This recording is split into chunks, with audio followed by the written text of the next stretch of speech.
beaucoup aimé les faits divers et je dois dire qu'avec le nouveau livre de Florence Aubenas, L'inconnu de la Poste, je suis absolument comblée.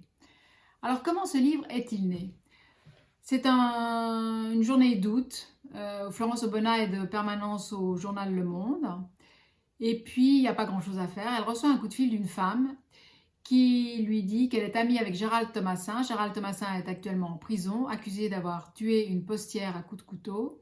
Et cette femme, qui est son amie, lui dit que c'est absolument impossible, qu'elle a connu cet homme sur le tournage du Petit Criminel, dont il tenait le rôle principal, et qu'il est absolument incapable d'avoir commis un tel crime. Florence Aubenas, à ce moment-là de l'année, à cette saison, n'a pas grand-chose à faire. Elle décide d'aller sur place, à Montréal-Lacluse, qui est un village tout près de Nantua.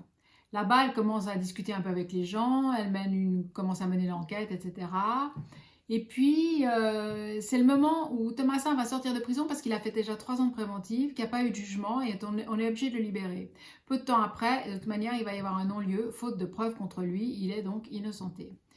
Alors, elle décide de le rencontrer, et puis de le re-rencontrer, etc. Elle commence à probablement être intéressée, peut-être même fascinée par cet homme, ça je n'en sais rien, mais on se rend compte qu'il y a une espèce d'amitié ou d'affection qui se noue entre eux. Et puis, elle est fascinée par son parcours parce que c'est un enfant de la DAS, donc qui a été élevé en foyer, et puis qui un jour a été repéré par Jacques Doyon, qui est devenu comédien, qui a tourné quand même une vingtaine de films, et voilà, qui a mené d'un côté cette carrière et qui est resté marginal d'un autre.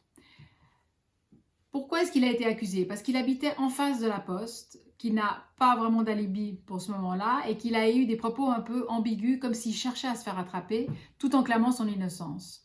Bref, Florence Aubenas décide à ce moment-là que ça va être plus qu'un article, plus qu'une série d'articles, ça va être un livre. Donc elle décide d'aller sur place, elle va passer des mois et des mois à Montréal-Lacluse, elle va prendre un congé sabbatique du journal Le Monde pas pour mener son enquête, mais pour essayer de comprendre ce qui s'est passé, etc.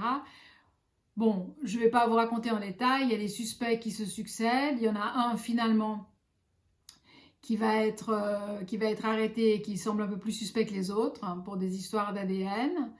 Et au moment où on arrive à la fin de l'histoire, c'est-à-dire que Thomassin va rencontrer le nouveau présumé coupable pour une confrontation, Thomassin disparaît dans la nature, on ne sait pas ce qu'il est devenu. Son téléphone bip à Nantes, c'est le dernier endroit où on peut le repérer, et après, depuis, plus rien, plus de nouvelles, on ne sait pas où il est. Donc cette histoire est jusqu'au bout complètement folle. Alors ce que j'ai beaucoup aimé dans ce livre, c'est qu'il peut se lire à 3 niveaux. D'abord, c'est l'histoire d'un fait divers qui est vraiment écrit de manière avec un suspense, enfin qui franchement se lit comme un roman policier. Et ça, c'est déjà en soi passionnant, surtout quand on se dit que c'est vrai, quoi, c'est incroyable. Ensuite, c'est le portrait d'un homme.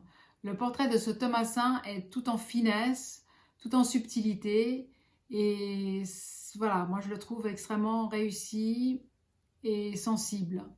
Et puis la troisième chose, c'est le portrait d'une région où les gens ne se parlent pas beaucoup, et on s'aperçoit quel cataclysme ça a été, qu'un meurtre comme ça d'une jeune femme qui est née là, qui était la fille de l'ancien maire, qui avait épousé un homme du coin, dont les enfants étaient là aussi, et donc c'est une espèce d'ouragan qui arrive sur ce village et qui aura de la peine à s'en remettre.